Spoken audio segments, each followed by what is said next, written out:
매일매일 빵이 다 팔리는 가게. 그래서 버리는 빵이 하나도 없는 가게가 있습니다. 비결은 단 하나. 대충대충 손대서 만든다. 그러나 재료는 반드시 최고의 것을 사용한다.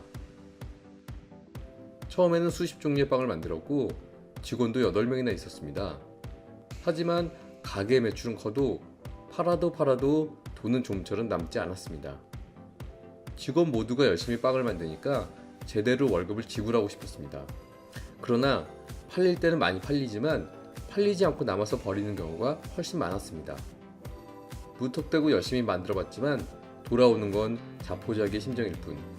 주인은 매일같이 지쳐가고 또 지쳐갔습니다. 그러던 어느 날 오스트리아 빵집으로 연수를 가서 아주 놀라운 사실을 배웁니다. 그곳은 아침 8시에 시작해서 점심 12시가 되면 빵을 다 만듭니다. 고작 4시간 동안의 노동이지만 그 빵은 일본의 어느 빵보다도 훨씬 맛이 있었습니다. 지금까지 하루 18시간 동안 일하면서 반죽을 했던 일본의 빵보다 고작 4시간 동안 만든 빵이 훨씬 더 맛이 있었습니다. 비결은 바로 B급의 재료를 써서 열심히 만드는 것보다는 A급의 재료를 써서 대충대충 만드는 것.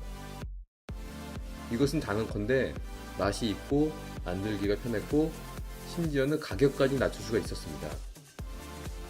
빵가게 주인은 귀국을 해서 빵의 종류를 단 4가지로 줄였습니다. 크기도 아주 큰 빵만 팔기로 했습니다. 만드는 것도 이제는 혼자 만들었으며 적당히 반죽해서 오전 4시에서 11시 사이에 일을 모두 마치고 귀가를 합니다. 판매는 점심부터 오후 늦게까지만. 부인이 매장에서 직접 판매를 했고요. 종류도 대충대충, 만드는 방법도 대충대충, 판매와 영업도 대충대충.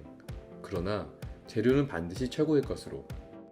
유기농 밀가루는 기본이고 오븐에 쓰는 장작과 발효시키는 효모마저도 재료의 일부라고 생각해서 그것도 최고의 것을 사용했습니다.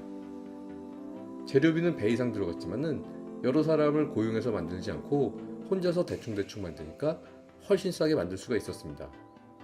결과적으로 손님은 좋은 재료에 맛있는 빵을 먹을 수가 있었습니다. 게다가 가격까지 저렴했고요.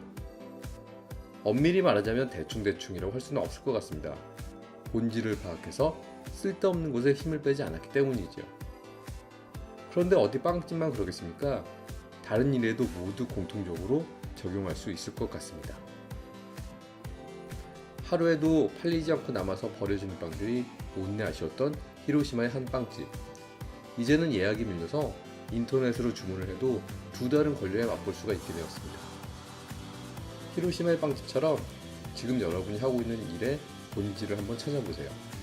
그리고 그까짓 거 본질에만 충실하고 대충대충 한번 만들어 보세요. 아마 놀라운 결과가 생길 수도 있을 것입니다.